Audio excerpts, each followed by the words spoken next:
Beer తాగుదామని వెళ్లిన మందుబాబులకు ఊహించని షాక్ తగిలింది. కొనుగోలు చేసిన బీర్ సీసాలో చెత్తా చెదారం కనిపించడంతో సిద్దిపేట జిల్లాలో కలకలం రేగింది. అక్బర్పేట భూంపల్లి మండల కేంద్రంలోని వైన్ షాప్ వద్ద వినియోగదారులు ఆందోళనకు దిగారు. వైన్స్ నిర్వాహకుల నిర్లక్ష్యంపై ఆగ్రహం వ్యక్తం చేస్తూ కల్తీ మద్యంతో ప్రజల ప్రాణాలతో చెలగాటం ఆడుతున్నారని మండిపడ్డారు. ఘటనపై పోలీసులు జోక్యం చేసుకుని పరిస్థితిని సమీక్షించారు.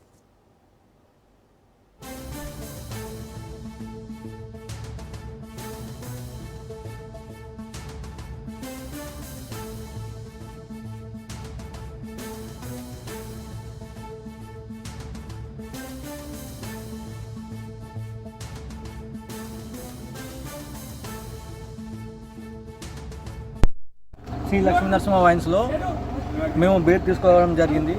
ఆ బీర్లో ఈరోజు ప్యాకెట్లో రావడం జరిగింది. ఇదేంటని మేము ప్రశ్నిస్తే దాన్ని వాళ్ళు మా ఇష్టం ఉన్నట్టు అమ్ముకుంటాము, మీరు ఏం చేసుకుంటారో చేసుకున్నారని అనైతికంగా మాట్లాడారు. దీనిపైన ఎక్సైజ్ డిపార్ట్మెంట్ కఠినమైన చర్యలు తీసుకొని